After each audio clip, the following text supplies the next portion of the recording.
Jing Jingshu's 10 years of marital bond. I'll leave you a whole corpse. The man spoke as if bestowing alms, as if a sharp blade had pierced Jiang Jingshu's heart. For this man, Jiang Jingshu donned armor and took the field, experiencing 9 deaths and 1 life on the battlefield, finally returning in triumph with great difficulty. She never expected to be greeted not by the phoenix robe, but by an imperial edict that cast her into prison.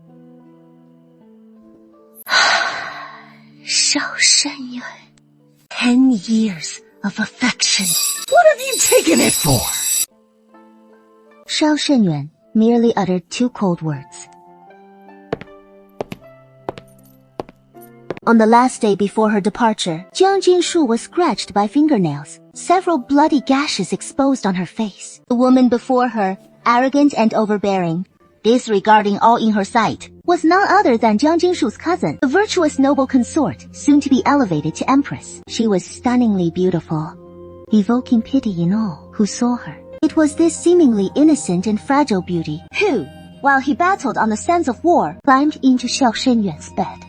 From then on, she rose step by step, securing the position of side consort. After Shao Shenyuan ascended the throne, she became the noble consort. She toyed with her exquisite armor and spoke. Elder sister, 1 clear statement, and she was gone. I've come to see you off. Incidentally, come, let me show you your unborn nephew. Jiang Yusi, aren't you afraid I'll harm your belly?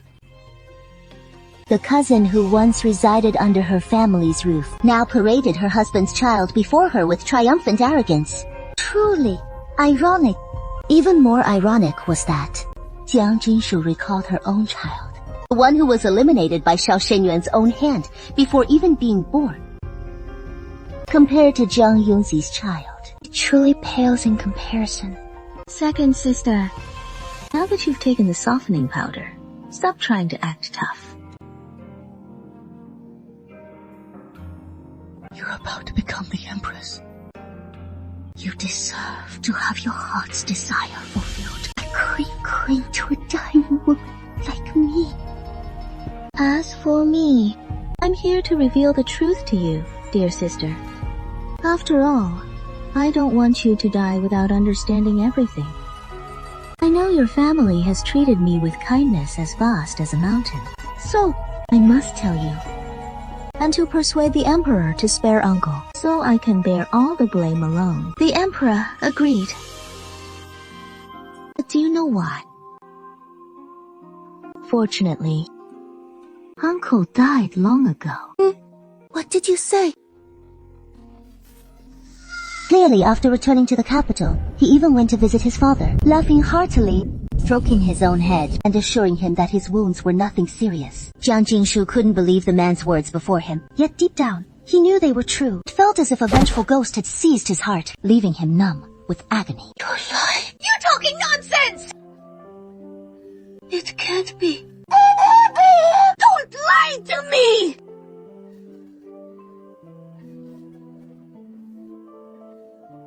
The fire fox said. Zhao Yunxi crouched down. With those fair hands, nurtured in luxury and privilege, she pinched Jiang Jingshu's chin, forcing him to lift his head and meet her gaze. Your father was already gravely wounded, and upon hearing you had been thrown into this prison, and that you were to be stabbed to death on your 2nd day here, he was overcome by a sudden rage that attacked his heart, and he passed away. Father! Father!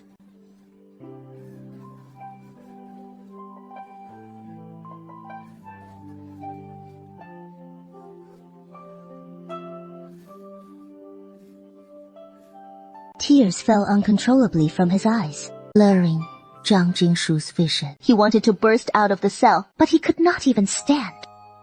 What about Tuna, my eldest brother? What about my eldest brother? The Anxian Kingdom came yesterday to negotiate peace, and to show our Ling dynasty's sincerity. They turned your eldest brother's head into 9 wine vessels, and presented them as gifts. One head in exchange for 10 years of peace for the realm. For your eldest brother in this life. It wasn't a bad trade. was it? In recent years, our dynasty's borders have been in turmoil, with the Xuan kingdom proving the most brazen, leaving the people in utter misery. Your eldest brother Jiang Tongsen led the troops to the front, waging war for 2 years before finally driving back the wrong barbarian. Yet, the new emperor turned around and sought favor with the Anxian kingdom, even offering up the head of Tongsen, who had fought to the death to defend the nation, a general renowned throughout his life. In the end, he met such a tragic fate. Even he could execute his own wife. How could Xiao Shenyuan spare a single soul from the Zhang family?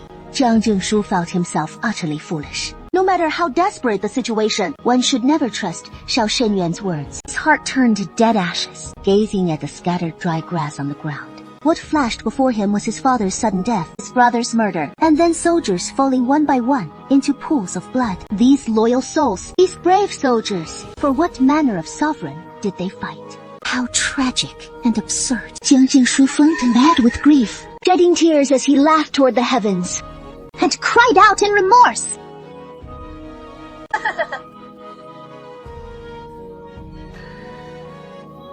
Xiao Shenyuan will surely meet a wretched end, and you all will die horrible deaths.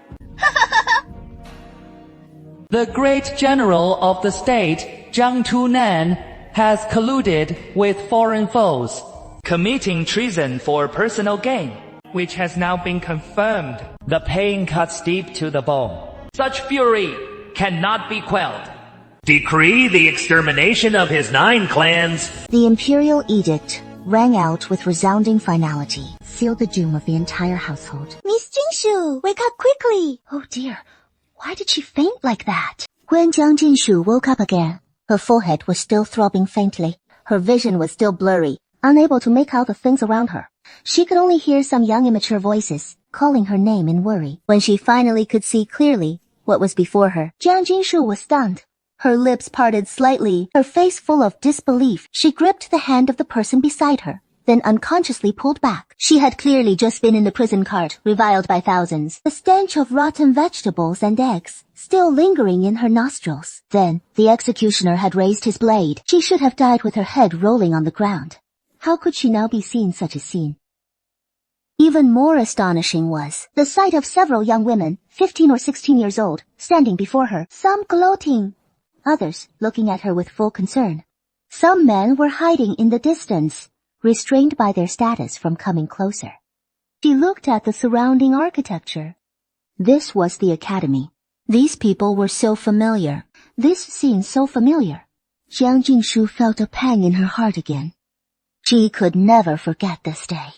The day after she was betrothed to Crown Prince Xiao Shenyuan at 16. Back then, knowing she was marrying above her station, she was cautious in every way, yet still humiliated by Xiao Shenyuan in the academy. Unable to bear it any longer, she had retorted a couple of times, only to be slapped by Xiao Zhenyuan, her head striking the rockery as she fainted.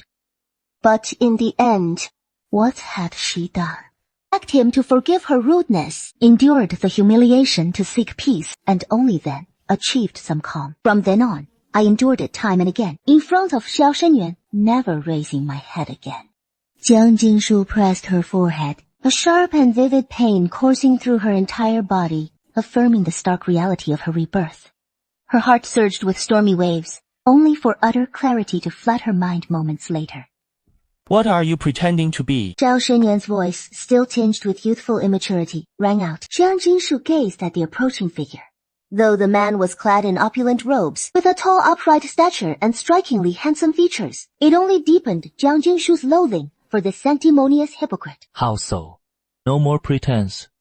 Xiao Shenyuan fixed her with a cold stare. Gazing at Xiao Shenyuan, still so young and callow, a torrent of seething hatred instantly welled up in her heart. The injustices and wounds of her past life, in this life, she vowed to make those perpetrators repay double. Jiang Jingshu straightened her posture with a faint, mocking smile, and deliberately proclaimed in a loud voice.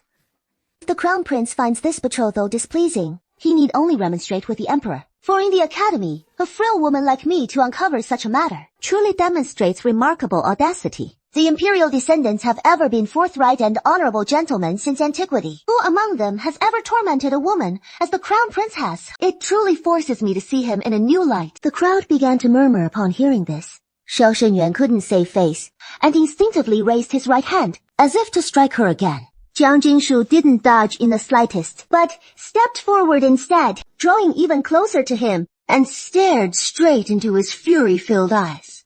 What? Does your highness intend to strike again? If I return home injured today, I wonder if your highness will escape unscathed. Xiao Shenyuan knew full well he could not. Everyone knew Jiang Jingshu was the apple of Zhang Kingdom's general's eye. Should General Zheng Guo learn of it and inform the emperor, there would surely be punishment. He had counted on Jiang Jingshu's timid nature to keep her silent, allowing him to act without restraint. But he couldn't fathom how Jiang Jingshu, who had lacked any spirit to defy him even before fainting, had suddenly become a different person. This prince won't stoop to a woman's level. Is that so? No. Jiang Jingshu smiled and delivered a resounding slap across Xiao Shenyuan's face. Though it was still a young woman's body, Jiang Jingshu had spent 3 years in the military camp and was adept at precise strikes. The slap whipped Xiao Shenyuan's head to the side. Xiao Shenyuan whipped his head back, staring at Jiang Jingshu in utter disbelief. An uproar erupted around them. Some ladies witnessing this rushed forward at once, handkerchiefs in hand, to the prince's side, and glared daggers at Jiang Jingshu. She turned her gaze back to him and said coldly to Xiao Shenyuan, "This is the slap returned to your highness. I implore your highness to urge the emperor to annul this betrothal, lest this lady be hindered from marrying a worthy match. Not everyone can tolerate a brute like you." Shen retorts, "Don't be so ungrateful. The crown prince is in his prime, exceptionally handsome, more than a match for you. You should count your blessings. What nonsense are you pulling here?" "Who are you? Who gave you permission to speak?" "What? Did you bang your head and lose your senses? You've even forgotten who I am." "Spare your concern for my head. Worry about yourself. You're not without a certain allure, yet you've schemed tooth and nail to worm your way into the crown prince's residence. It is just a pity you couldn't even snag a spot as a concubine. Even if I turn down the role of crown princess, it won't fall to a loose woman like you." In truth, Jiang Jingshu remembered well that this was the daughter of the minister of household from Daoji. She seemed pure and fragile, but was in fact wildly promiscuous, pregnant before she was even of age, with no one knowing the father of the child in her belly. In the end, the minister leveraged his office to wed her off to a respectable family. The scandal soon became fodder for palace gossip over tea and supper. The woman's face burnt with mingled shame and rage as she glared daggers at Jiang Jingshu. "Who are you calling a loose woman?" "Why the panic? Why, did I strike a nerve? Does Minister Shen even know about this?" "Jiang Jingshu!" Enough! Jiang Jingshu, you've got some nerve. Today, I'll teach you a lesson you'll never forget. Jiang Jingshu met Xiao Shenyuan's gaze without flinching, eager to see just what kind of lesson he had in store. After years of leading troops into battle herself, she wasn't about to let him bully her. Why is the Snow Palace in such an uproar today? Just as everyone waited eagerly for the spectacle, a gentle, elegant voice suddenly rang out. Everyone turned toward the sound. A young man of about 18 or 19 approached slowly. There appeared a figure in a crimson long robe, adorned with a white jade hair crown, a sachet at his waist. His features strikingly handsome, his demeanor warm as jade. Even Xiao Shenyuan paled in comparison. One could scarcely find another man in the world so captivating to behold. The newcomer was none other than the younger brother of the reigning emperor, Jin Wang, Xiao Jingmo. As Jiang Jingshu gazed upon him, her heart twisted in turmoil, as if on the verge of tears. In her past life, the war had grown dire, with troops and supplies running short. Yet word came of unrest at court, preventing any relief of provisions. As soldiers starved one by one, plunging into despair, it was Xiao Qingmo who staked his life, trading his royal title and a leg for the vital troops and grain, saving them all. After Jiang Jingshu finally returned home, she learned that this prince, worthy of universal adoration, had his life schemed away by Xiao Shenyuan and was ignominiously exiled to the frontier. Xiao Qingmo, already frail of health, froze to death on the journey north. Xiao Shenyuan, truly steeped in grave sins.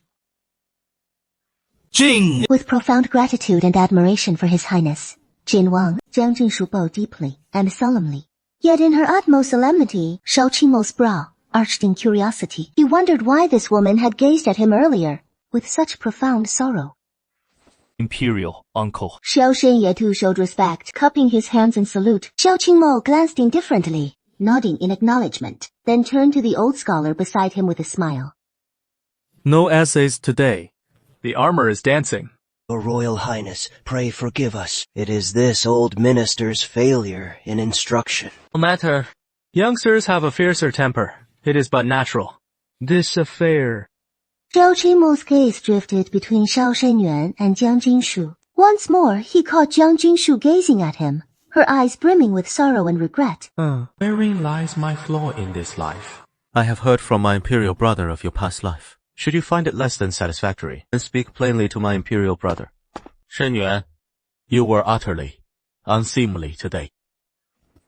Your admonition is well taken, uncle. Should Miss Jiang be displeased with this betrothal, I shall inform my imperial brother to annul it. Yet, miss, you must consider this carefully. This position as crown princess is no light burden to bear.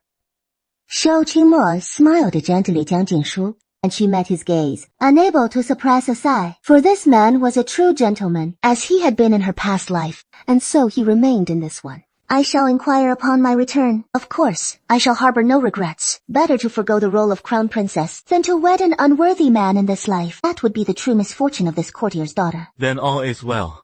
I shall trouble you no further. In the pursuit of knowledge, nothing is more forbidden than divided attention. Thus, I take my leave.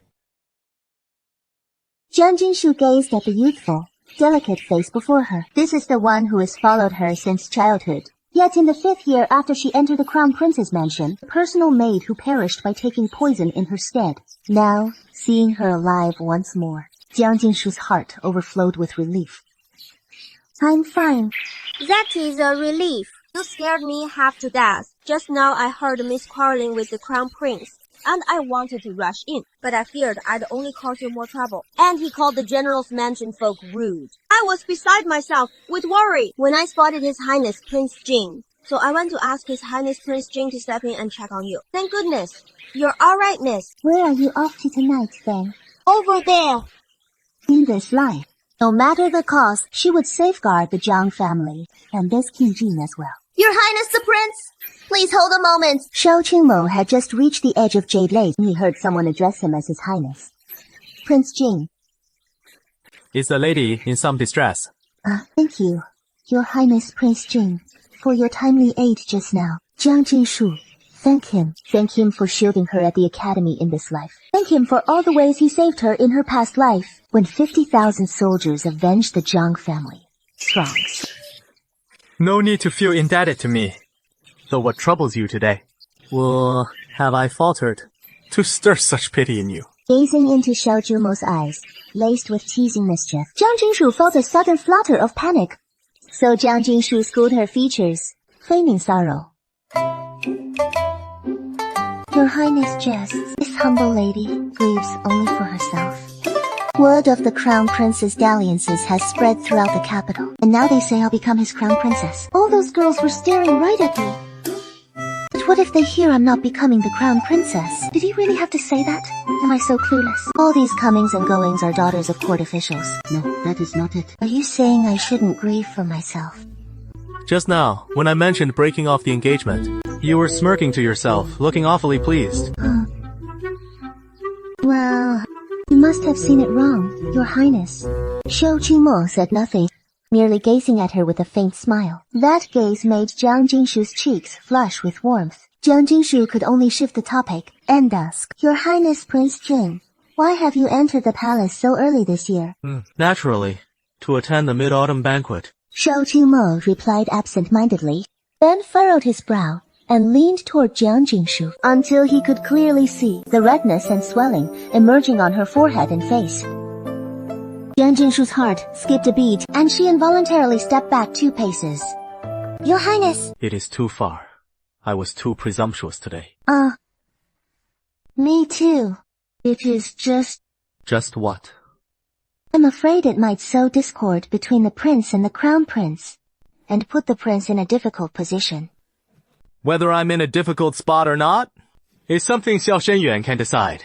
Then this humble lady can rest assured. Jiang Jingshu said this on her lips, but her heart felt heavy. After Jiang Jingshu married Xiao Shenyuan, she discovered that Xiao Shenyuan had sent assassins after Xiao Qingmo multiple times. Fortunately, Xiao Qingmo had always turned peril into safety, escaping each assassination attempt. If in this life, Xiao Qingmo and Xiao Shenyuan were to become enemies, or grow too close, she wondered if Xiao Qingmo could still remain safe. The wilderness. Xiao Qingmo nodded, signaling him to hand the brocade box to the maid beside Jiang Jingshu. Jiang Jingshu looked at him in puzzlement, just about to ask, when she heard Xiao Qingmo say, Medicine for swelling, from Shuna. Jiang Jingshu nodded slightly and thanked him softly. Only then did Xiao Yi accept it with both hands, and Xiao Qingmo subtly curved his lips into a smile. After bidding farewell to Xiao Qingmo, back in the carriage heading to the general's mansion, Jiang Jingshu stared blankly at her own hands. 10 slender fingers, smooth and delicate, so different from the weathered hands of her previous life, calloused from years of wielding weapons. These belonged to the 16-year-old Jiang Jingshu. She still couldn't quite believe it. As if it were all a dream. If the dream ended, what would she do then? Zhao Yi is only 4 years old this year. Oh, miss, you muddled. This year makes it 5 years. Perhaps it is just that there have been too many things lately. I must have misremembered. Then the young miss has returned, and she really ought to get some proper rest. This past 2 days, that imperial marriage decree has worn her down so much. She's looking utterly haggard. Jiang Jingshu let the carriage curtain fall, a warm tear tracing down from the corner of her eye. By heaven's merciful grace, the ones I love and hold dear still walk this world. None of this life's tragedies have yet unfolded. Everything can still be set right. Xiao Yi was still chattering away, yet Jiang Jingshu smiled. In her past life, she had only seen the girl as a noisy chatterbox, who often drove her to utter frustration. But in this moment, it filled her with profound peace. Jiang Jingshu's heart felt as if infused with warm spring water. All her lingering unease and anxiety washed away. Ajay was merely social climbing for the crown prince. No wonder the crown prince was displeased. I wonder what became of Ajay. She wasn't even presentable to begin with. From afar, long before reaching the general's mansion, she heard the women's laughter and jeers at the gate. Now, what of it now? One becomes wise before the first lesson begins. The two exchanged uneasy glances, seemingly stunned by the commanding voice from moments before, which had issued from Jiang Jingshu's own lips.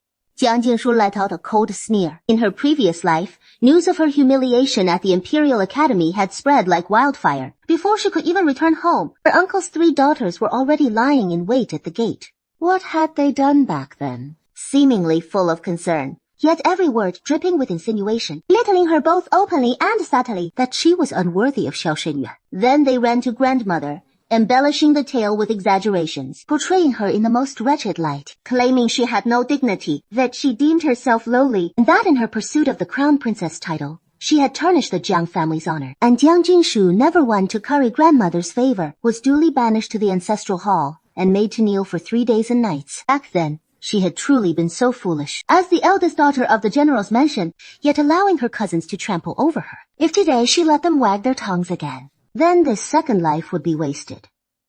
A slender jade hand slowly emerged from the palanquin, resting lightly on the maid's hand.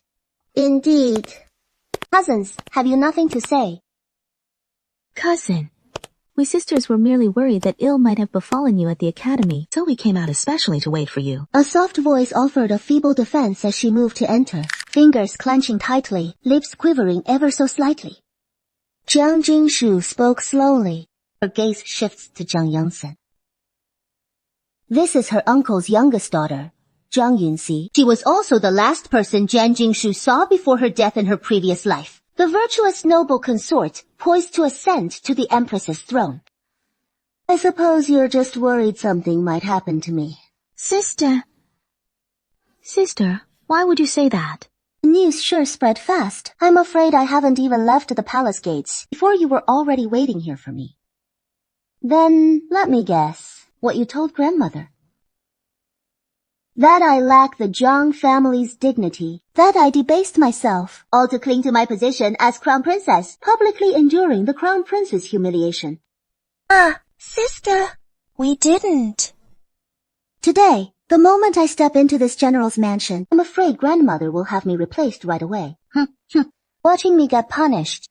Does that make you also smug? Sister, the news did spread quickly, so how can you blame us? Grandmother was just concerned about you. It is that loose-lipped servant who got the news and blabbed so noisily that they woke grandmother from her sleep. We barely managed to soothe her before rushing here to wait for you to return. These words came from Zhang Yunjiao herself, a sharp-tongued troublemaker. In her previous life, Zhang Jinshu suffered countless scoldings from grandmother, all because of that mouth of hers that twisted right and wrong. How truly exhausting for you all. But as for what happened today, how much do you really know? To dare stand here gloating over my misfortune. Oh dear. Why are you still lingering here? And the eldest sister too. Today, the old lady got terribly upset. She even said she'd throw you out. I tried every trick in the book to persuade her, and only then did she calm down a bit. No matter what happened, hurry and apologize to the old lady. Or she finds it amusing. But they're all just eager to see her make a fool of herself. Kneel down. All right, sister, don't make grandmother angry again, or you'll be punished. In her past life, such words would have made Jiang Jingshu think Jiang Yunzi was absolutely right. I did nothing wrong, so why should I kneel? Unfilial girl, how dare you talk back to me? So she hurriedly rushed to the old lady's side to soothe her. Granddaughter simply doesn't know where she went wrong. At such a young age, your mind is already so scheming.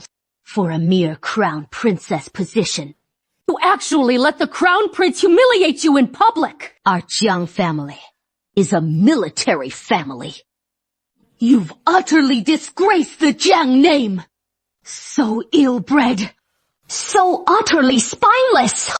Grandmother, granddaughter was humiliated by someone. Why not blame the one who started it? Instead, blaming granddaughter for lacking manners. I'm just a frail woman.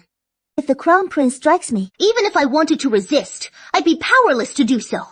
In the end, grandmother's just upset that I became the crown princess. And it is such a pity for my sisters. Curious. Don't say such nonsense. This crown princess position, whoever among us sisters takes it, it is the same, right? We're all family. No need to split hairs over it. Sister Yunjiao is right. The crown princess position, it doesn't matter who gets it. And the position of empress after the crown prince ascends the throne. Who knows how many people are coveting it? We're all one family, so let's all keep our composure. She surveys the room. But who among them truly cares for her and wishes her well from the heart? One family. Surely uncle has long been scheming to divide the family estate. I've heard that. Uncle has even acquired a new residence. You simply never imagined that I would be betrothed to the crown prince. By forging this tie with the crown prince, uncle's official career would only suffer further. If not for that, we would have long parted ways from this household. Now that the crown prince holds me in contempt, doesn't it hand you the perfect opportunity? Isn't it, Jiang Yunsi? Sister Jing, I absolutely didn't mean that. Then hold your tongue. Jing, speak. Don't beat around the bush. Your humiliation today is undeniable, as is the disgrace to the Jiang family name. Go to the ancestral hall and kneel in penance for 3 days. Grandmother, as for today's incident, you've only heard one side of the story, completely unaware of the truth. If you insist on this, then let me face the punishment. It truly chills a granddaughter's heart. That unfilial daughter! Your father battles on the front lines, slaying enemies to safeguard the realm. And he is a hero of the dynasty! Yet you would rather court death than cast aside the family's honor. What does that worthless wretch matter? Grandmother, why not turn those words upon yourself? As the saying goes, one who stays near vermilion turns red, and one near ink turns black. I spend much time in your company, grandmother, though it is only natural some of your influence has rubbed off on me. My father is the Zhenguo general who upholds the state. Indeed. Yet you accuse me so indiscriminately of being lowly and base, which hardly shows your own refinement and propriety. Grandmother, go and inquire for yourself. What truly happened at the academy today? Jiang Jingshu's resolute gaze made Jiang Yunzi sense something amiss. He had sought out Jiang Jingshu last night, urging her to submit to the crown prince no matter what, for only then would the general's manor have any future. Jiang Jingshu had clearly agreed last night, yet today... Elder sister, The servants' accounts are bound to be one-sided. Grandmother only has the manor's best interests at heart. After all, you know full well that the Emperor's ire stems from the frontier troops' breach of protocol, leaving him deeply displeased with the martial class. Were it not for father's support, Zhang Yanzi. In truth, it is the Zhenguo general who bolsters the Zhang family, not some minister of personnel. Even a lean camel is larger than a horse, is it not? No matter how dire the general's manner falls, as long as the family remains undivided, it is not for your branch to take the reins. What is more, the current emperor's actions, you dare to critique them so freely. Your boldness knows no bounds. Let's see if you dare. Whether these words reach uncle's ears by tomorrow. Yang Jingshu Deng.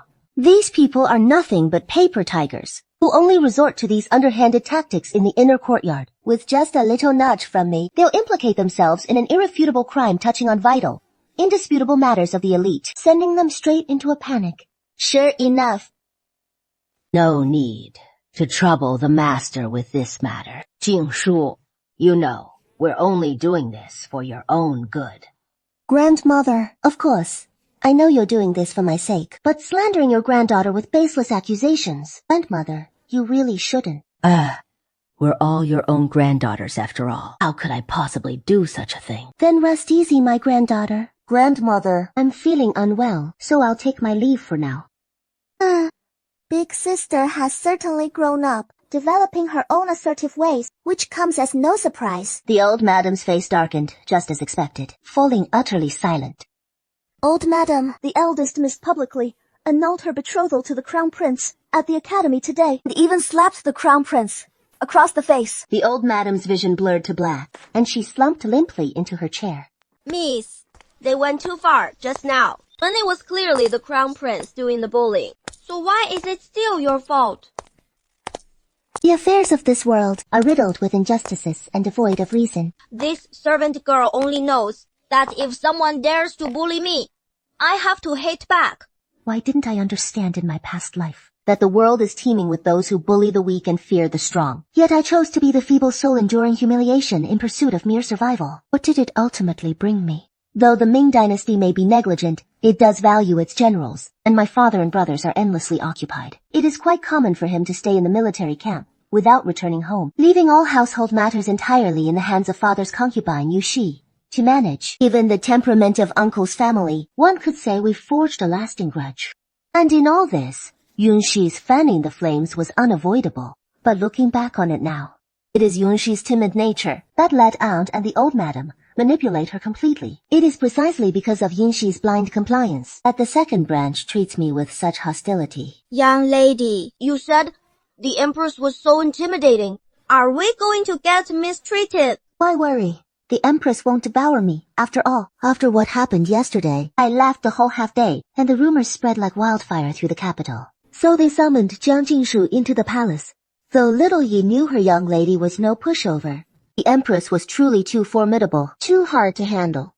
When Jiang Jingshu arrived, the Empress was admiring the flowers in the courtyard. Clad in an exquisite phoenix robe, her back turned to her. The embroidered phoenix upon it seemed poised to flutter gracefully in the autumn sunlight. As if alive. Jiang Jingshu's heart ached. For back then, she too had dreamed of donning such a gown. Yet in the end, this garment was never meant for her.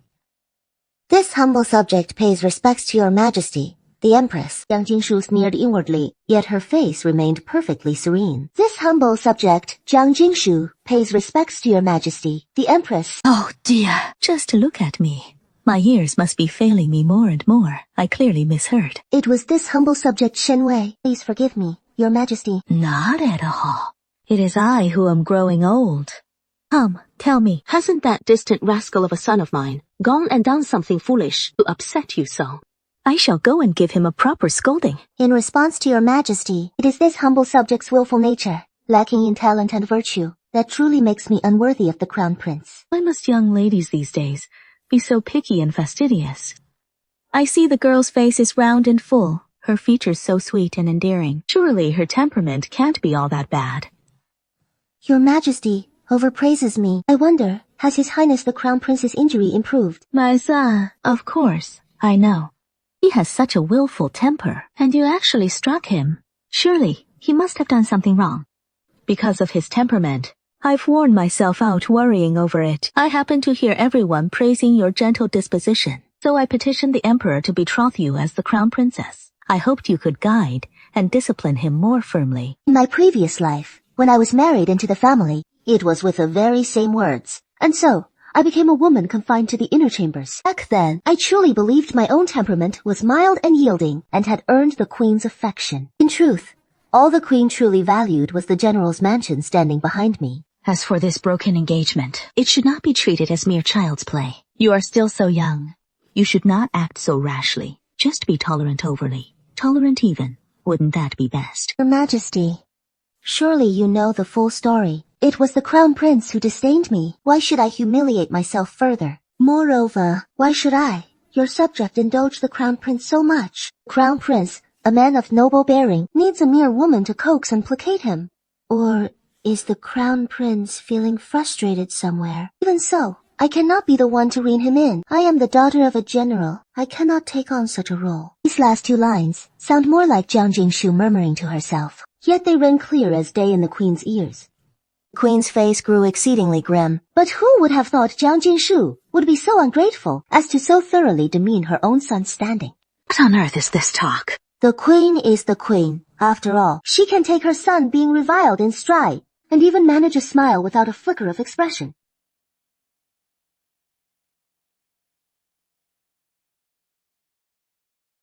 The Empress fixed her gaze on Jiang Jingshu, her face a mask of feigned innocence, while inwardly, she had already torn her to shreds 1,000 times over. She hadn't anticipated that this woman, whispered to be so timid and gentle, would prove so sharp-witted and quick with her tongue, watching helplessly as the vital ally she had grasped slipped right through her fingers. Instead, she offered up the Night Luminous Pearl, a rare tribute from the Eastern Isles of Jining. Her composure shattered, panic seizing her. This is the finest Night Luminous Pearl from the Eastern Isles, and in all the capital, there is only this one. When it comes down to it, this matter is all my own grave error, and it stems from this palace's failure to properly instruct the fifth prince, which has left you so frightened. As for this, take it back with you.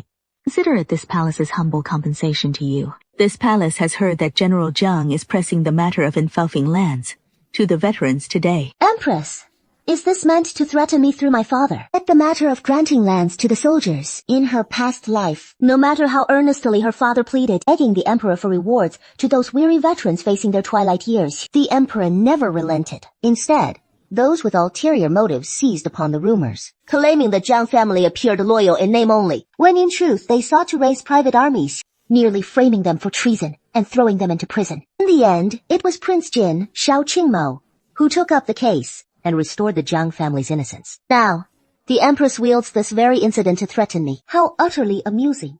In response to your Majesty, my father only wishes for the veterans to have a secure haven in their old age, and proper care in their illnesses. Your Majesty, the Empress, holds the welfare of the realm close to her heart, showing such profound concern for these pressing affairs. Truly a great blessing for the court and its people. No doubt the Emperor cherishes your Majesty above all. Very well. Very well. Regarding your distant betrothal, this palace shall give it further thought. But the mid-autumn banquet is fast approaching. It is truly inopportune to broach the annulment. And this humble lady thanks your Majesty for your understanding. Jiang Jingshu knew the Empress was deliberately stalling. Jiang Jingshu gazed at the priceless treasures and couldn't help but chuckle inwardly. What they're compensating for is far more than just a night luminous pearl, isn't it? Moment Shao Qingmo已经特 The Jiang residence. The maids were utterly captivated, clad in an azure silk robe, every frown and smile radiating refined elegance. I'd say even the eldest young master falls short by a bit. Not just the eldest young master, mind you. What man in this world could possibly rival Prince Jian? Get back to your duties. You'd best not set foot outside from now on. Should you venture out, the girls of the capital might just flay you alive. Then swallow you whole. Even if I stay cooped up at home, there'll still be girls dying to devour me alive. At that instant, both men simultaneously recalled Shao Qingmo and the childhood mishap of him being spied on while bathing, and one of those girls was none other than Jiang Jingshu. Jiang Tuanan, for his part, looked mortified, while Shao Qingmo sported a mischievous grin. My sister was only a child back then. And besides, it has been years upon years. Why are you still dwelling on it? As for me, it was the first time any girl had seen me bare. Well, it was my sister's first time peeking at a boy bathing too. A heavy silence descended. Jiang Tuonan, aware of his own fault, could only blame himself for failing to keep an eye on his sister that day. Speaking of which, why haven't we seen Miss Jiang today? She's been summoned by the Empress. It must be about the betrothal annulment. Zhao Qingmo's brows furrowed at the news. Wow! Miss, this pearl is so big and shiny. Upon it. Miss, what will you do after pawning it? It is so beautiful. It looks good, but it can't fill your stomach. In my past life, I also loved these luxuries. I always thought having them around brought comfort. But from now on, I'll never go hungry again. I've eaten tree bark and endured every hardship. Looking back on those expensive trinkets I bought, they seem utterly worthless. From then on, I developed the habit of pawning things. It is probably hard to break now. This peaceful life is perhaps what she truly desires. Certainly, Jiang Jingshu frowned. Xiaoye, you stay here. I'll be right back. Miss! This man, named Dao Yun, is a renowned jungle figure. It is said his knife work flows like clouds and running water. His techniques are unpredictable. Hence his nickname, Dao Yun. Yet few truly know his real face. And the reason Jiang Jingshu knows is all due to Xiao Shenyuan from her past life. Once, while tending to the wounded Xiao Shenyuan, a grim-faced man suddenly appeared. You harlot. So eager to run off with him. To this day, Jiang Jingshu still doesn't know why. That day, Xiao Shenyuan humiliated her so, but after that, she never saw Dao Yun again. The wind whistled in her ears. Jiang Jingshu dodged to the side. What business does this lady have? If you take one more step forward, you'll be nailed to the wall, along with that oil paper umbrella. It'll be your neck.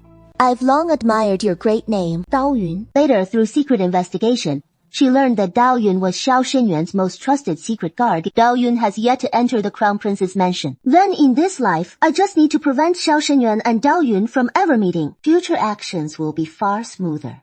Jiang Jingshu met his gaze without a trace of fear. How do you know me? On a clear day, the oiled paper unfurls. The blade is drawn, Dao Yun emerges. Your eyes reek of fresh blood. You must have just taken a life. You're spot on. I was just collecting a debt for someone. Then, would you collect a debt for me? Do you know what my fee is? Name your price. Whose lady are you? What do you mean by that? Sir of the General's mansion.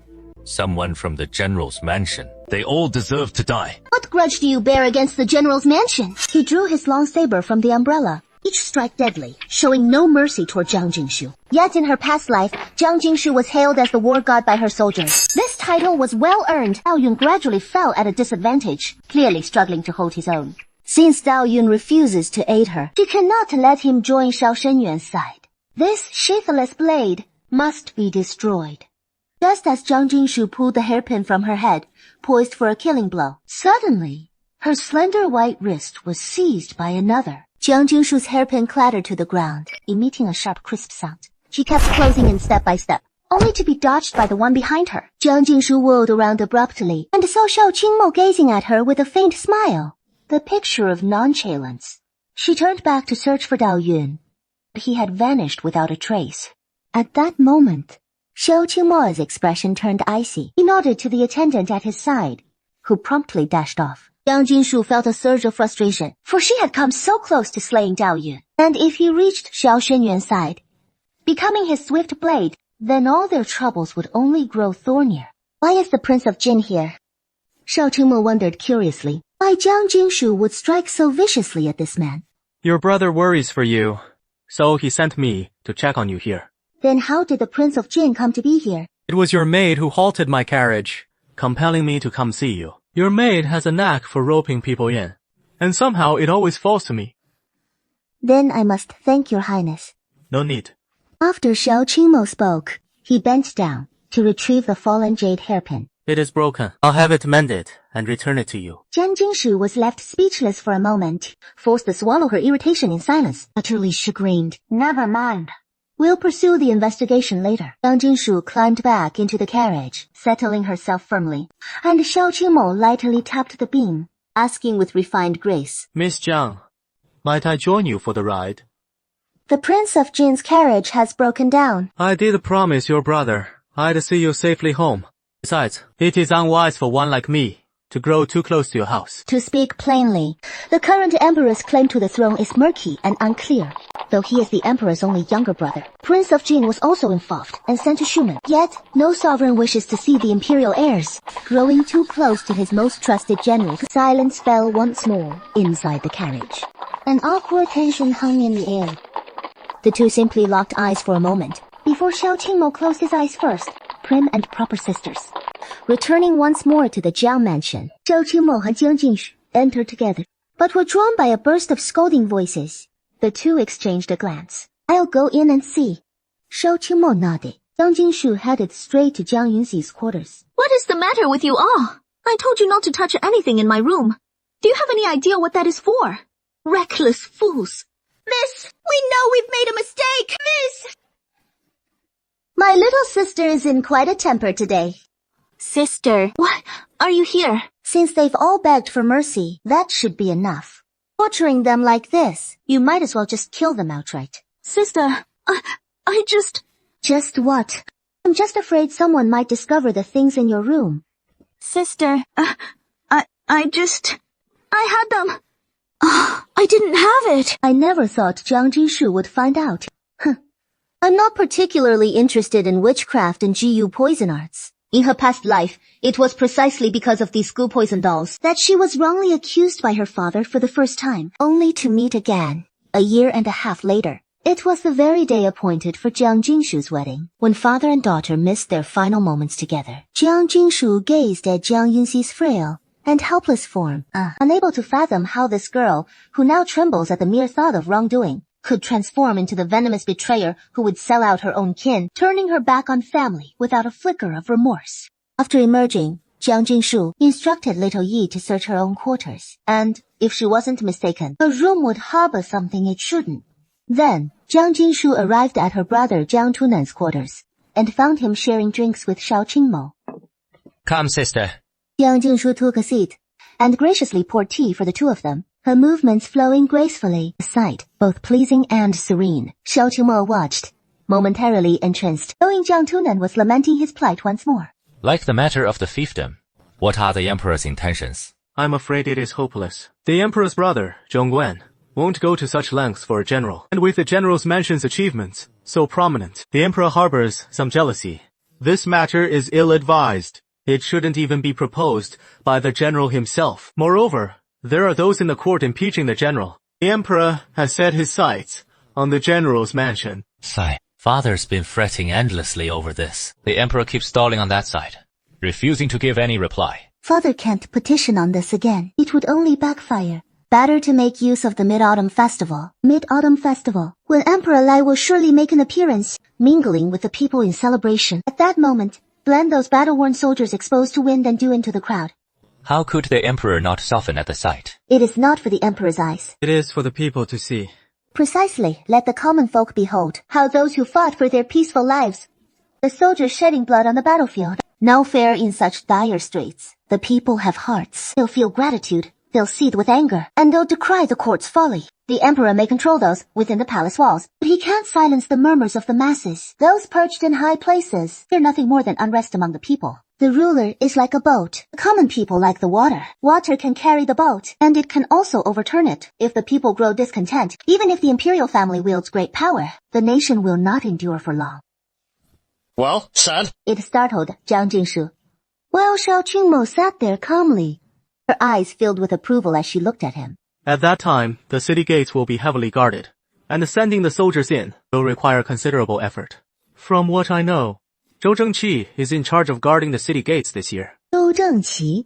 Jiang Tunan and Jiang Jinshu exchanged glances. Both hailing from martial families, yet the Zhou and Jiang houses are bitterly at odds. After seeing off Xiao Qingmo, Jiang Jinshu returned to her courtyard. Xiao Ye, what is going on? Miss, it seems to be the second miss. They're searching for something. What are you doing? She couldn't help but sneer. They've come so quickly. Then today, let's settle the Jiang family's accounts properly. Auntie, what is the meaning of this? Leading the group was Madame Li, freshly returned from visiting her family. That is, Jiang Jinshu's aunt. Beside her stood the three sisters from Uncle Yu's family, fidgeting awkwardly and looking utterly at a loss, and a charlatan clad in a grey Taoist robe. Very well. This is everyone except grandmother. You've summoned all the women of the general's mansion. I'm awake. How could you still be sleeping? What do you mean by that, Auntie? What on earth has Jinshu done? Why shouldn't I be able to sleep? Everyone says your temperament has drastically changed, and it seems they were right. You don't even know to pay respects upon seeing your aunt, and you dare to talk back to her. Without my permission, you've barged into my courtyard late at night with these people. What gives you the right to do so? If Auntie apologizes to me first, then I'll show her the proper respect. She truly wanted to hand them a bronze mirror, so they could get a good look at themselves. Looking at Jiang Jinshu, her eyes remain as clear and limpid as ever. Yet the emotions within them are utterly inscrutable, chilling one to the bone. Eldest miss, the third miss is ill. What does that have to do with me? Sister, Yunsheng is ill, and it has been half a month with no improvement. With no other recourse, he invited a divine healer to examine her, but he claims the general's mansion is shrouded in overwhelming resentment. Someone is using Jiyu sorcery to harm people. Huh? Then, this one you invited, is it a divine healer?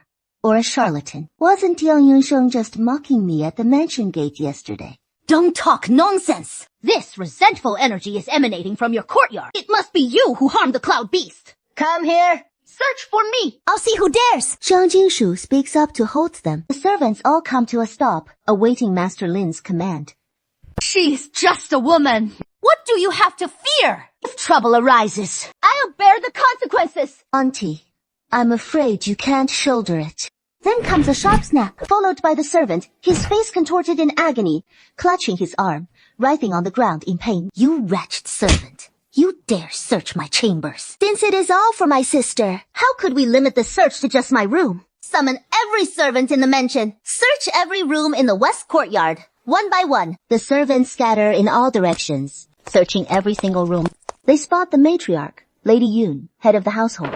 Concubine Yun, you have no objections, do you? Though Lady Yun holds the title of matriarch, the daily affairs of the household are actually handled by Concubine Li. Lady Yun's nature is timid and easily bullied, so she consults Concubine Li on matters, great and small. Thus, under Master Lin's deliberate or subtle goading, they've repeatedly withheld Jiang Jinshu's monthly stipend. Jiang Jinshu's bold act of striking first and reporting later clearly shows she holds him in no regard at all, but rather, she plainly informs Lady Yu that in the general's mansion henceforth, you no longer hold sway. But it was meant to poison the third miss. Of course, that is acceptable. So he replied, trembling with fear. Jiang Yunxi nearby grew anxious. Then she reflected that she had arranged everything meticulously, so nothing should go awry.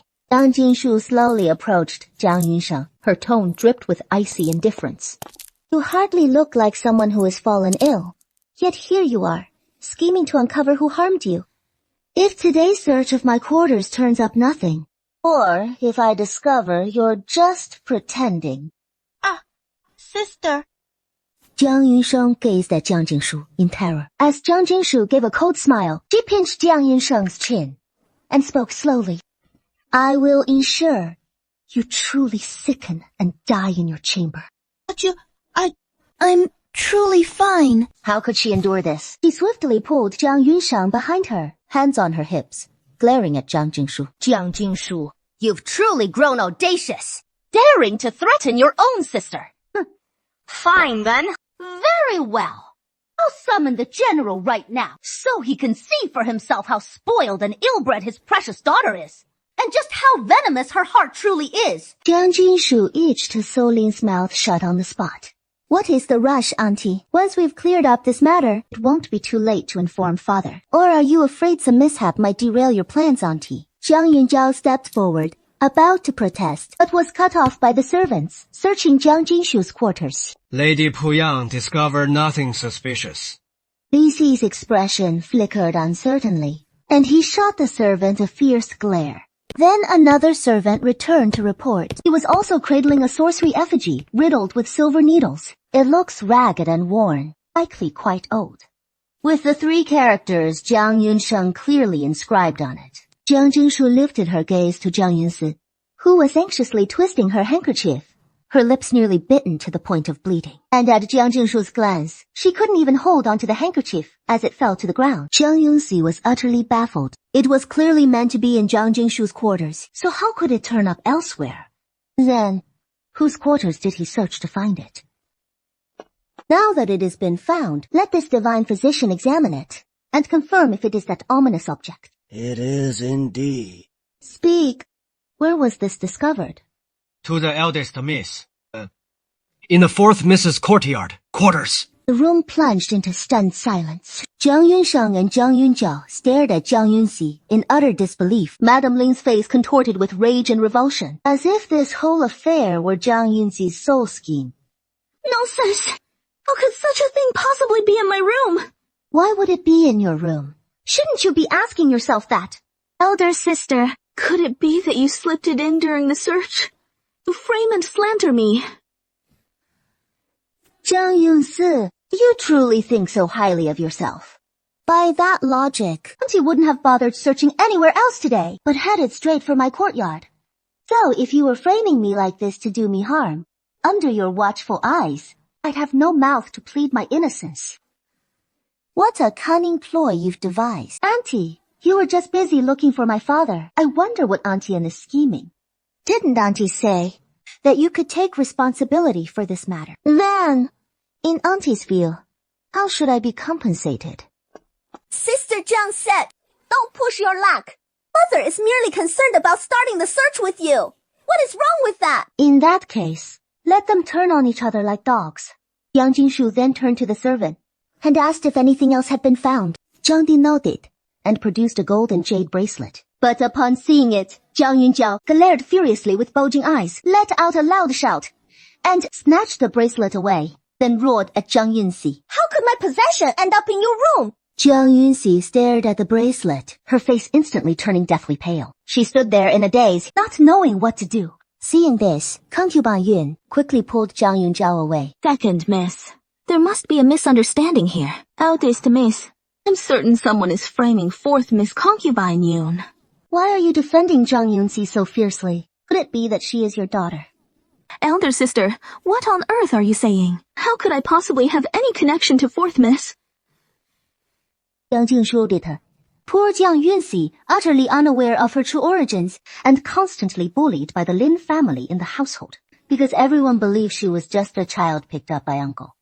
Uncle's other two sisters often mocked and ridiculed her on a daily basis, even seizing her monthly allowance. And it is quite ironic, for that very bracelet was snatched by Jiang Yunjiao from Jiang Yunxi herself, and it is exceedingly precious. She paraded it smugly throughout the mansion, only to lose it soon after.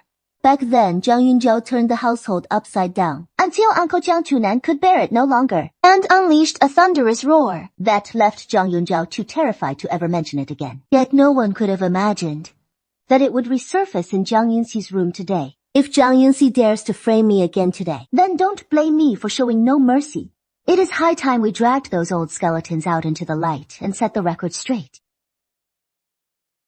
Jiang Yunsi, when your uncle brought you back to the mansion that year, claiming you were a child she had picked up, and had Auntie treat you as her own flesh and blood.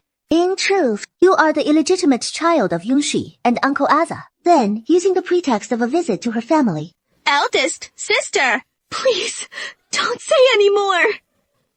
Tears streaming down her face, looking utterly disheveled, she knelt on the ground, clutching at Jiang Jingshu's hem, interrupting her words and pleading desperately. Jiang Jingshu merely gave her a faint glance, then took a deep breath and continued. Under the guise of visiting relatives, she left the mansion for 9 months and gave birth to you. Do you truly believe that what you did back then went unnoticed by heaven and earth? You're talking nonsense. You're talking nonsense. Youngsi, am I talking nonsense? You know the truth in your heart. Why does Aunt Yun always subtly side with you after Auntie punishes you? And why does Aunt Yun always bring you medicine every time? Do you really think it is just her kindness? Or because she is your birth mother? Haven't you yourself suspected why Yunxi is so attentive to you? Nonsense! She is not my mother! I am an orphan! I don't want a mother like that! Yes, Jiang Yunxi had her suspicions. She dismissed Yunxi as merely someone who pitied her, sharing a similar fate in this vast general's mansion. She didn't want such a mother, because she despised Yunxi. This woman was too weak and incompetent, only ever weeping and wailing at every turn. She would rather be an orphan of unknown origins than need such a mother, so she convinced herself otherwise. A mother who offered her no exposure or any real use at all. Eldest Miss, there must be something wrong with this matter. Eldest Miss, the fourth Miss is definitely not my child. Jiang Jinshu looked down at him quietly. So although she is weak and greedy, she is not a vicious person by nature. Only when she later discovered that her biological daughter wanted to become the crown princess, for Jiang Yunxi's sake, she had no choice but to do some frightening things. In fact, many things have clues to follow. For instance, in her previous life, with Jiang Yunxi's background, how did she manage to seduce the crown prince? Jiang Yunxi's status is that of her uncle's adopted daughter, which isn't even comparable to that of a concubine's daughter. She could hardly stand on the stage at all. But if she used the general's mansion secrets as leverage, then it would be a different story. Zhao Chenyuan would likely be eager to bring her into the crown prince's residence. And the one who could help her obtain these things was only Yun Shi. In Jiang Jinshu's eyes, none of them were good people. There was nothing to sympathize with. If these trifles weren't dealt with soon, it might lead to raising a tiger that brings disaster. Aunt Yun, your daughter refuses to acknowledge you. What is the point of you still protecting her? At this moment, the courtyard was filled with shock. They had thought today was merely about catching the witchcraft culprit. Who could have imagined it would uncover the general's mansion's secrets? No one had expected that the usually frail and gentle, even somewhat timid eldest miss, would transform into such a formidable and domineering woman. The night has already grown deep. What transpired today, all of you have witnessed firsthand. It was the fourth miss who framed the third miss and shifted the blame onto me, exposing the scandals of the general's mansion to your very eyes. I trust you all will guard your tongues well. What should be spoken, and what must remain unsaid. You know the boundaries all too well. These matters, I shall report to father and grandmother myself tomorrow. As for how they shall be handled, it rests upon father's decision. But from this day forth, the position of matriarch, madam, you can no longer bear. Henceforth, all affairs in the rear courtyard of the general's mansion shall fall under my charge. After issuing her commands, the assembly began to disperse. Yet Jiang Yunshe lingered a moment. Second sister, was this truly Jiang Yunxi's doing? Don't you already know the truth in your heart? Yes, it was her. As she was being supported by the maidservants toward the courtyard gate, she heard Jiang Jinshu's cold voice once more. You won't last long. The ladies of the west courtyard were destined to a sleepless night, as Jiang Yunxi tore all pretense from her feud with her two cousins from uncle's household. The Lin and Yun sisters harbored a bone-deep hatred toward Jiang Yunxi. Thus, she trembled with unease, her heart pounding, eyes wide with terror, sitting vigil through the night. Only Jiang Jinshu, after the crowd had departed, slept soundly through the night. The affairs of the west courtyard must eventually come to a close. The next day, in the face of the public confrontation, the events of that year could no longer be concealed. Thus, she and the uncle had hooked up while Jiang Shang was away on expedition. Jiang Shang flew into a rage on the spot, issuing a letter of repudiation to divorce her. Facing his own younger brother. And for the sake of the greater good, he did not make the scene too ugly. But Jiang Sheng was thoroughly disgusted, and simply chose to get them out of sight and out of mind, heading straight to the military camp after handling the matter. The Jiang family was completely divided this time, and that was for the best. Rather than keeping a nest of venomous snakes around that might strike at any moment, better to cast them out early. But what no one expected was, after all their belongings had been packed up, Yunxi, who was supposed to leave for the Li residence, hanged herself in her room instead. This woman, who had spent half her life in the general's mansion, ultimately failed to attain lasting and honorable love. Even in her final moments, her own daughter regarded her with utter disgust, refusing to acknowledge her. Thus, her life ended in utter confusion. After the uncle's family departed, the entire general's mansion fell into a chilling silence, and Jiang Jinshu felt a momentary unease. She sat in her courtyard sipping tea, gazing at the swirling fallen leaves in the yard, lost in thought. It had only been 3 short days since her rebirth, yet she had already witnessed so many people, and so many events unfold. All the past events from her previous life were replaying one by one, giving her another chance to choose. But this time, even if it meant becoming the villain herself, she would never show mercy. Moreover, What she was doing was merely repaying the evils inflicted upon her in her previous life. It was her father's death anniversary today, and her mood was somber as well.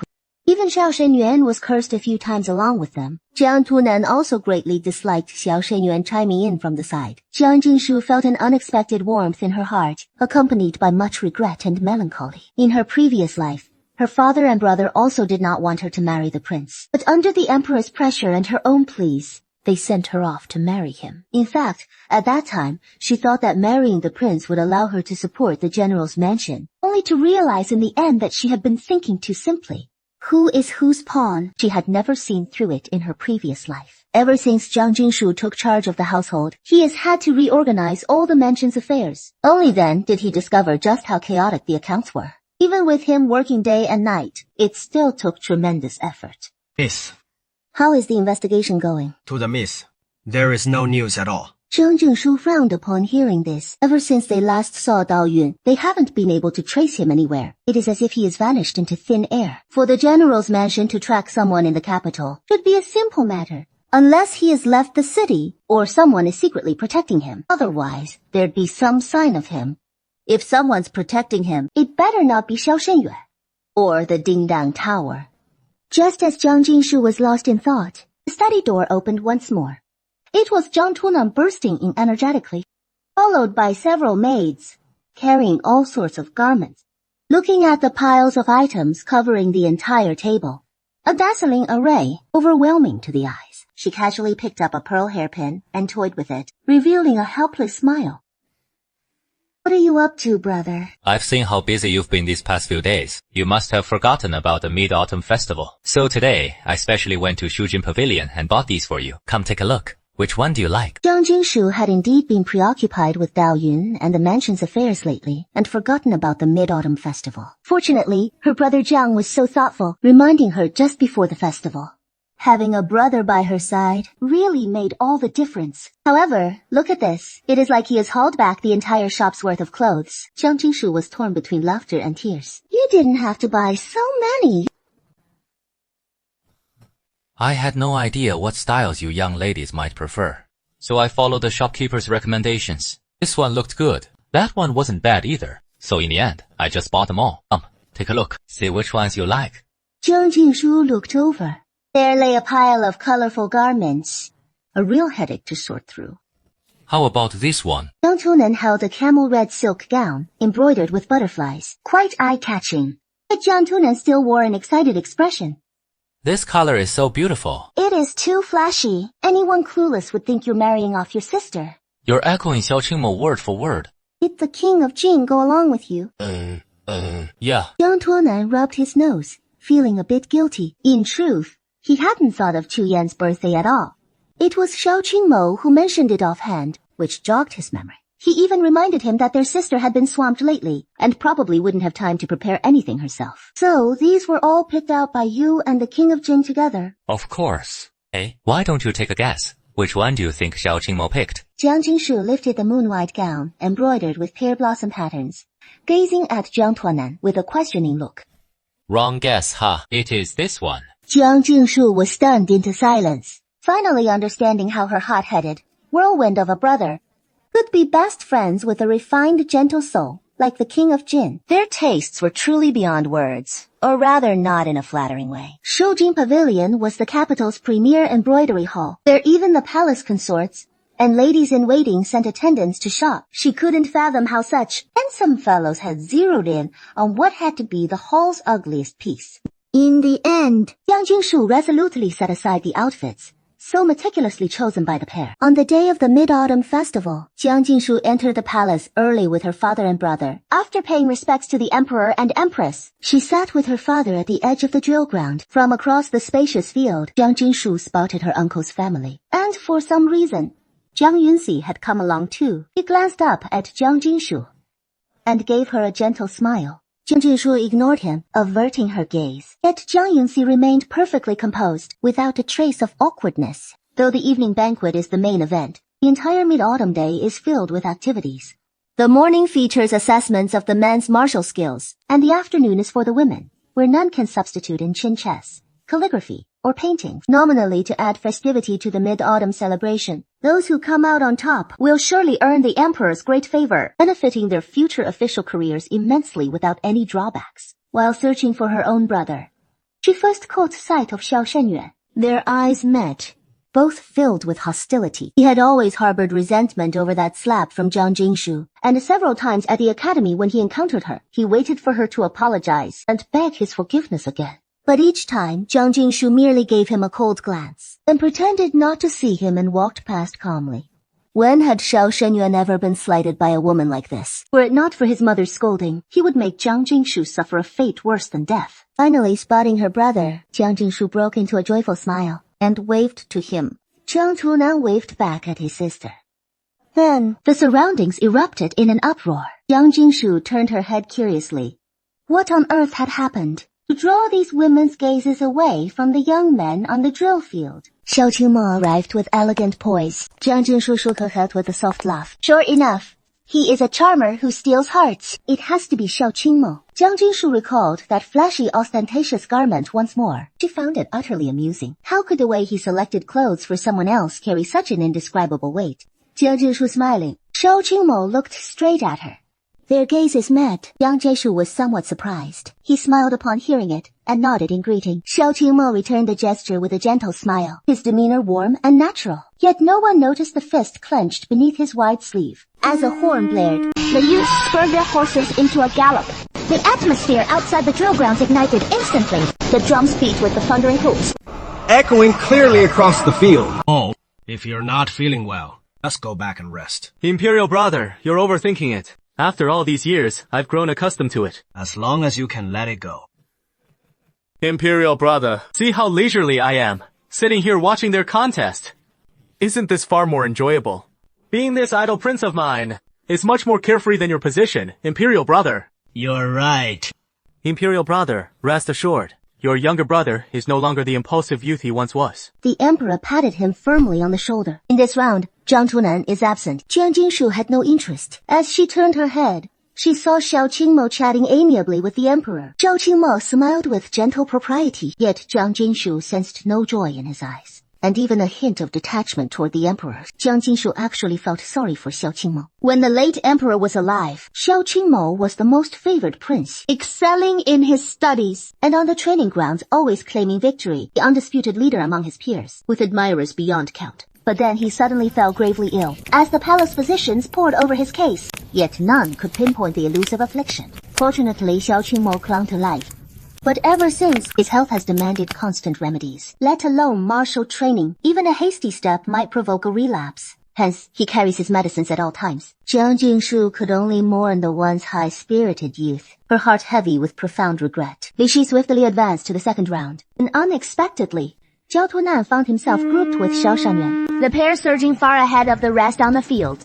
They chased each other relentlessly, evenly matched. Minister Jiang, in your esteemed opinion, who will seize the top honor? This humble servant dares not presume.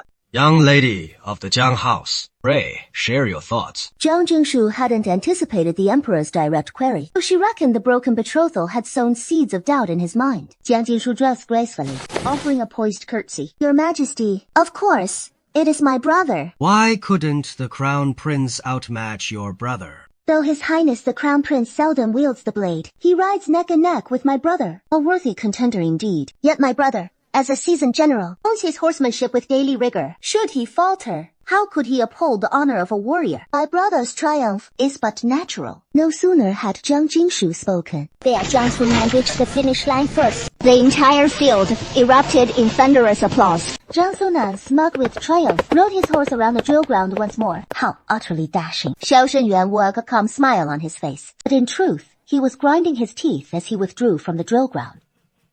You hit the mark about Xiao Shenyuan. He is quite impetuous, overly eager to win, which makes him less steady than your brother. Jiang Jingshu sneered inwardly. Xiao Shenyuan's ambitions were plain as day on his face. The emperor's question to him was merely to probe his stance toward Xiao Shenyuan, and this broken engagement may prove difficult to resolve. This humble lady has no idea, but finds the crown prince's gaze quite intense, merely a step behind his elder brother. Imperial brother, this lady's interest in horsemanship is like a man's in a woman's rouge.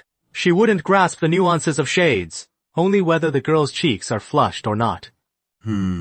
What you say is both dull and spot on. The martial competitors have been at it for 2 hours, in horsemanship, mounted archery, and weapons among other martial skills. In the end, one will emerge unexpectedly to claim total victory among the young men. This year's contest has been truly spectacular, leaving the crowd still craving more. But then, a woman appears, igniting even greater fervor across the entire drill ground. There she stands in tight-fitting riding attire, rising boldly from the drill ground. Your Majesty, why are only men allowed in the martial trials? I'm not convinced. Jiang Jingshu turned toward the voice, the girl appearing to be about 15 or 16, the spirited, heroic air about her. At this moment, gazing somewhat arrogantly at the emperor, she is Yuan Chuyue, daughter of the Minister of War. Jiang Jingshu knew little of her. First, they had little interaction. Second, she had died too young in her past life, and only knew that Yuan Chuyue was bold and forthright, straight-talking to a fault. Yet a woman who ought to be as free-spirited as a wild horse ended up dying in the depths of the palace after marriage. Yuan Chuyue's outburst left her father, Minister Yuan, red-faced with embarrassment. He quickly rose and said,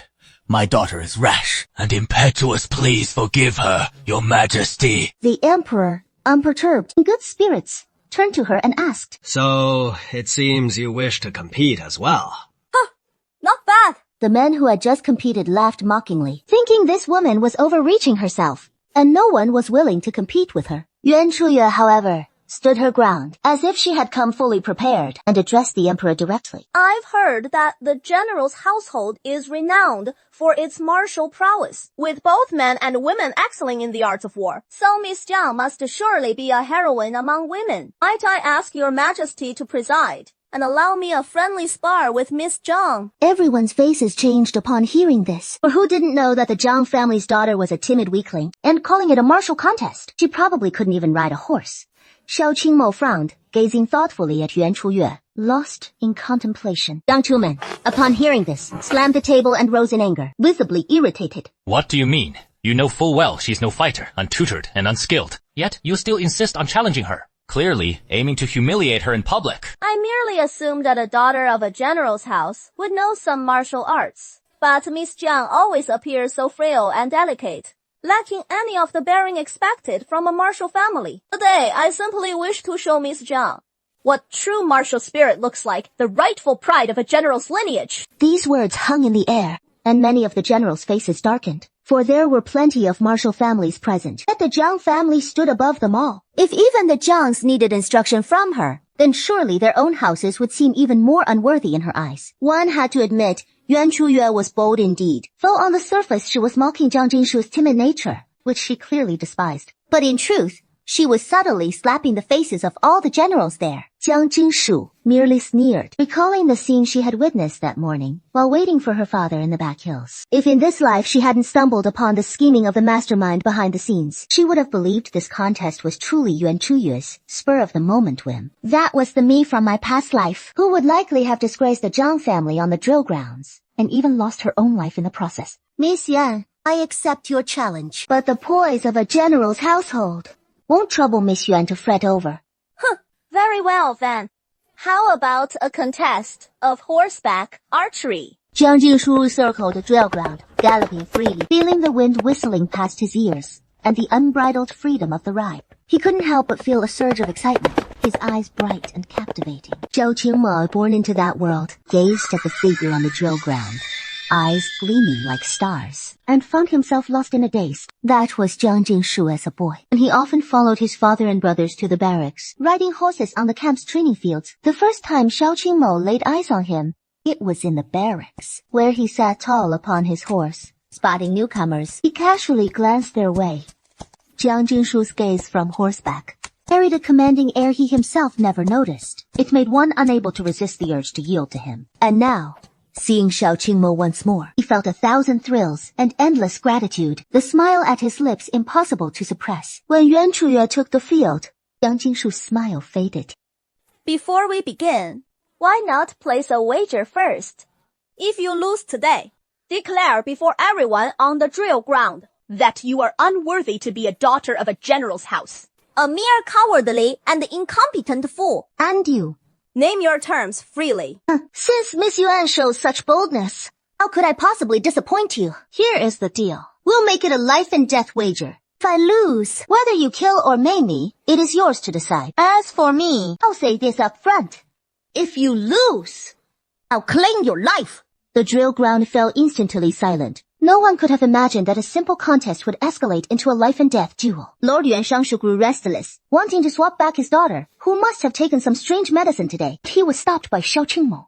Lord Yuan, your daughter's little drama today is best watched to its conclusion. Xiao Qingmo smiled like a gentle spring breeze, but Lord Yuan felt a chill of dread. He turned toward the Emperor, while the Emperor silently observed the spectacle on the drill ground, uttering not a word.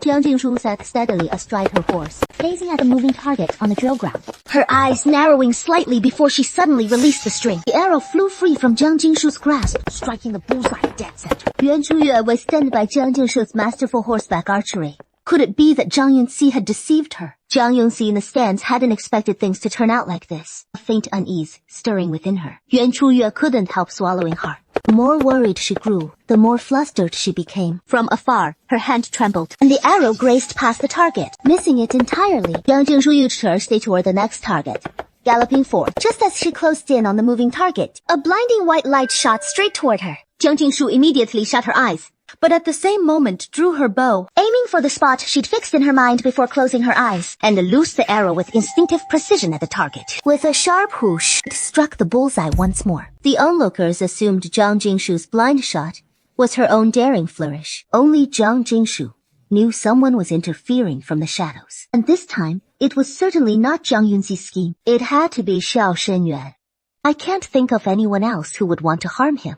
Only the final challenge remains. If you're still distracted by that hidden weapon that could strike at any moment, it might prove too much. Jiang Jingshu strokes the empty sword in her hand, rides slowly on horseback, and first cleared the final target. No matter what, he won't lose. As she passes the last target, Jiang Jingshu heard the whistle of a hidden projectile, the air rushing towards her with a howl, followed by the sharp clash of the projectiles colliding. She dismounted swiftly from her horse, stunned as she stared at the weapons scattered and shattered into pieces at her feet, never expecting someone to launch a covert attack on her. If not for someone intercepting those weapons, one would surely have pierced her body. The crowd beyond the field showed no unusual reaction, indicating no one had witnessed the assassination. So who had spotted the hidden weapons and managed it from such a great distance, yet intercepted them with such precision and force? In Jiang Jingshu's eyes, few generals could have accomplished that. How are you? Faltering now? You can't even stay steady on your horse. If you lose, you'll take my life too, won't you? Then watch closely as I take up my bow and arrow, aiming it straight at him. Yuan Chuyue, have you gone mad? Can't afford to lose, so you want to kill me on the drill ground. Don't you dare move. The moment I fell from my horse, my hands were trembling badly. Jiang Jingshu! Hey, when did my sister get so formidable? How should I know? Xiao Qingmo was still toying with unmelted ice cubes in his hand. Jiang Jingshu gazed at Yuan Chuyue, who looked somewhat frightened. Then, she smiled again and actually closed her eyes. Amid Yuan Chuyue's furious roar of despair, she drew her bow and arrow, which whistled through the air as it flew. The arrow grazed past Yuan Chuyue's ear, shooting straight towards the scheming general behind her. Jingshu's aura suddenly carried the presence of a commander, thousands of cavalry charge across the blood-soaked battlefield. In the first courtyard, you've lost. Either you die, or Zhang Yunxi dies. Your lives are forfeit. I must claim at least one life. It ended with Jiang Jingshu's victory. My younger sister was truly formidable today. Jiang Jingshu merely smiled faintly. Well, worthy of a general's daughter. You've truly given us a feast for the eyes today. What reward would the young lady of the Jiang family desire? Please speak, Your Majesty. This subject was merely fortunate, and thus won the match. I dare not accept any rewards. However, this subject does have one request. What request? Please, Your Majesty, revoke the betrothal between Chen Yu and the Crown Prince. The King of Jing has mentioned this matter to us as well. Your performance today was truly remarkable. In that case, he is indeed far beneath you. Your Majesty overpraises me. This subject truly dares not accept such praise. Merely, this subject is dull-witted and unfit to serve at the Crown Prince's side, lest I bring shame to the royal family. The Emperor merely smiled with deep meaning. However, due to considerations of royal prestige, it cannot be annulled so easily. And this pretext depends on how the general's household provides it. Meanwhile, Yuan Chuyue, filled with anger, sought out Jiang Yunxi. What on earth happened with you? Didn't you say Jiang Jingshu was inept at martial arts? Now see what you've done. Not only have I lost face, but I may even lose my life. I have no idea what has gotten into my elder sister lately. Ever since she was humiliated by the crown prince that day, she's become like a completely different person. In truth, Yuan Chuyue simply couldn't stand Jiang Jingshu's demeanor. In the academy, currying favor with the prince lacks any trace of a general's family spirit. That is why she listened to Jiang Yunxi's suggestion, taking the chance to humiliate her. But unexpectedly, she ended up hoist with her own petard. Jiang Yunsi, whether what you said was true or false, I no longer care now. But take good care of yourself. Honor the bet and accept the loss. Kill me then. Jiang Jingshu raised an eyebrow, looking at her. She hadn't expected this woman to be so forthright. Or perhaps she thought Jiang Jingshu wouldn't dare kill her in front of everyone. Jiang Jingshu sneered coldly, picked up the knife, and twirled several elegant knife flowers in her hand. After this display of skill, Jiang Jingshu interestingly discovered that Yuan Chuyue didn't even blink, with a look of heroic readiness to face death, which truly didn't seem like a joke. However, Jiang Jingshu had frightened Minister Yuan to the point of tears streaming down his aged face, and he cried out hoarsely, Miss Jiang, please spare my daughter. Minister Yuan is frightened now. When Miss Yuan was persecuting those lowly fools earlier, she showed no mercy at all. Indeed. He acknowledged this wager right on the spot. Seeing he couldn't persuade the Jiang family, he placed his hopes on Prince Jin Xiao Qingmo instead. Minister Yuan, why are you staring at this king like that? Yuan Chuyue, you've truly earned my respect. I only hope you won't be so foolish in your next life. After Jiang Jingshu finished speaking, she flipped the knife in her hand, with the speed of lightning too swift to cover one's ears, and ruthlessly thrust the short knife toward Yuan Chuyue's neck. Everyone's faces changed dramatically, and some even shut their eyes outright, fearing the sight of splattering blood. Zhou Qingmo's palms trembled as well. He never imagined Jiang Jingshu would truly dare to kill in public. But in the end, only a lock of dark hair fell to the ground. You're an interesting person, so I'll spare your life. Yuan Chuyue's heart pounded like thunder at this moment. The sensation of narrowly escaping death nearly made her collapse in that instant. Your Majesty, let today's competition end here. With this lock of hair as the wager, the bet is now fulfilled. Very well. Today's contest was truly spectacular. It has been many years since I've seen such a valiant woman. Who says women are inferior to men? Even a heroine in golden headdress can surpass the bravest men. I see this young lady of the Jiang family could well take on the role of Grand General someday. Our Ling dynasty truly abounds with talents. Before setting out on that expedition in his previous life, the Emperor had said something very similar to him. Yet in the end, he was nothing more than a pawn in their political games. He raised his head, gazing coldly at the Emperor. In his past life, he had witnessed far too much injustice from the Ling dynasty toward its generals, just as it had befallen their own Zhang family. The afternoon matches among the women lacked that sword-drawn tension.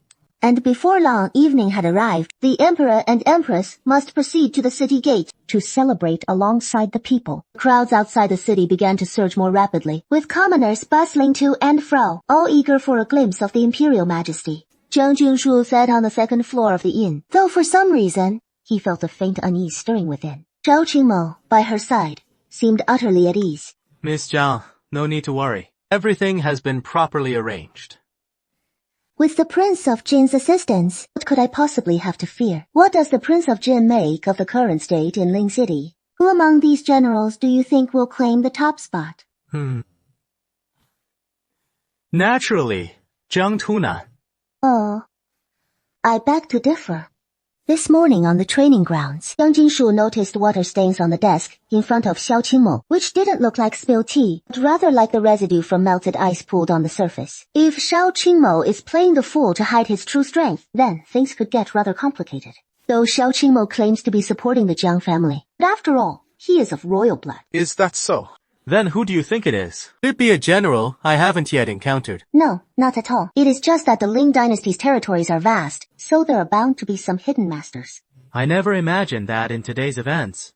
I could earn Miss Jiang's trust as well. The Prince of Jin is close with my brother, so naturally, I trust you. That is all there is to it. What else could there be? The Emperor pondered for a moment. Today is the day of reunion. Yet I have heard of this soldier's tragic fate. I feel profound sorrow.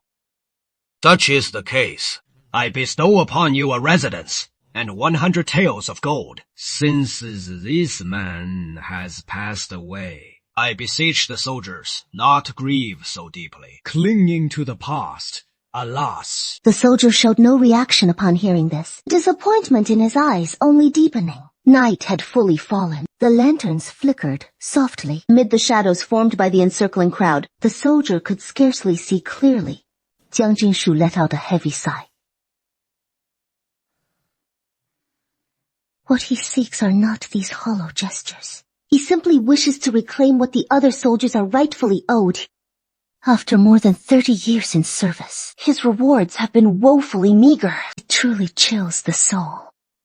This amounts to slapping the Emperor's brother in the face before the eyes of all, forcing her to confront this matter. Yet, myriad entangled interests lie in the midst. How could such a verdict be rendered on the spot? Regardless of all else, the events of today can no longer be suppressed. If no satisfactory response is given, should the common folk rise in unrest, even Huangqiu will find it impossible to delay any further. Just as the two have said, the people erupted in silent revolt. The very folk who moments ago had prostrated themselves before the Emperor now rose up in collective fury, all denouncing the Emperor's injustice toward the soldiers. Your Majesty, we common folk seek no favors from your Majesty, but we beg your Majesty to grant us a path to survival for brothers enduring even greater hardships than we are everywhere. Your Majesty.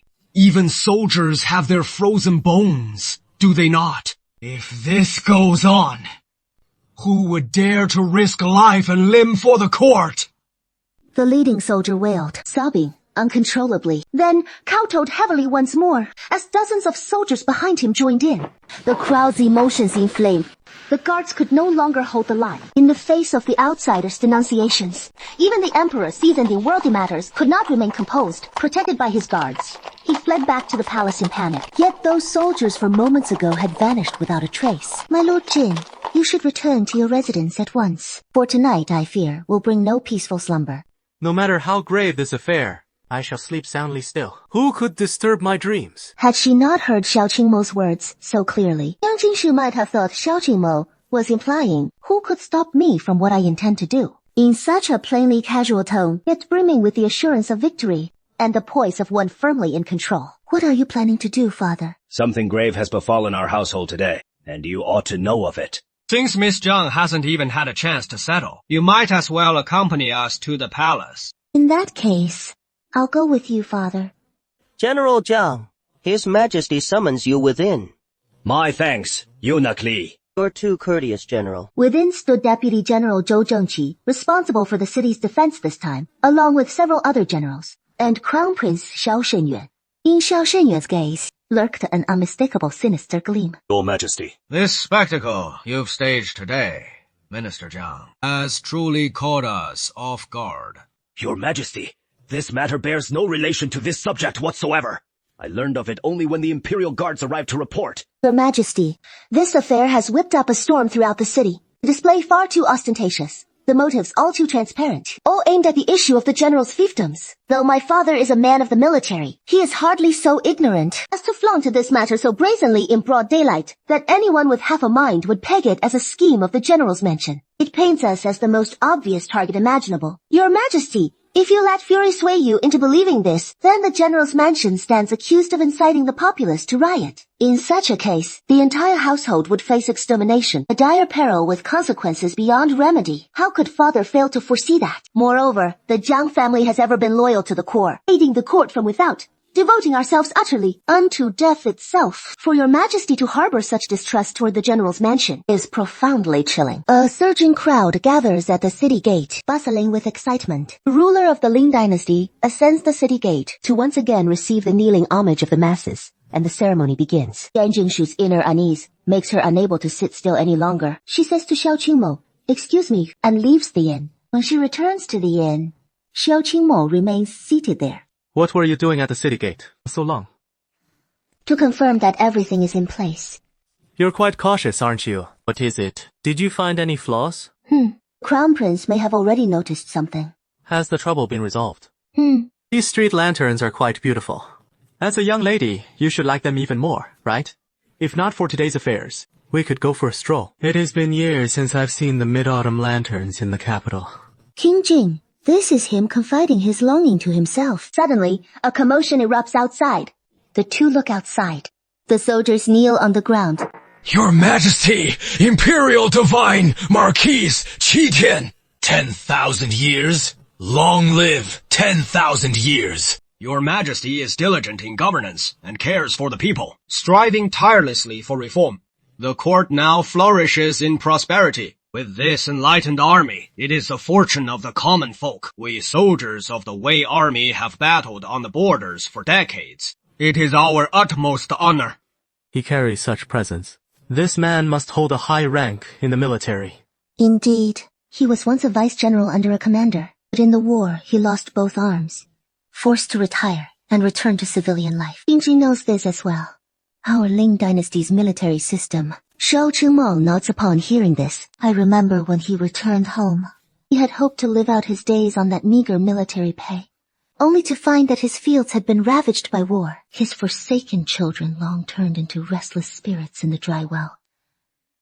In fact, he was already one of the fortunate ones. Yes, a soldier's fate is inherently cruel. He then glanced up at the emperor and empress on the city tower, their gaze upon the soldiers as distant and impassive as a hanging curtain. Xiao Qingmo suddenly wondered whether these people were overlooking the vast multitudes of humanity or merely a horde of ants to be crushed at will. At that moment, the soldiers' anguished sobs echoed once more. Your Majesty, I had hoped to return home soon, but the military system kept shifting and changing. It wasn't until last year, when I was wounded, that I could finally come home. He kowtowed forcefully, slamming his forehead to the ground. Lacking the support of his arms, he collapsed awkwardly onto the dirt, tears finally streaming down his face. Yet after 30 years in service, the pay I received wasn't even enough to sustain myself, and even the few acres of land back home were confiscated as state property, clutching all my savings from over 30 years. I didn't even dare go home, unsure how to face my wife. Now, even the chance to explain to her is nothing but a distant dream, for we are parted by the divide of life and death. Silence. A deep, unbroken silence, followed by faint sobs emerging, soon spreading through the entire crowd.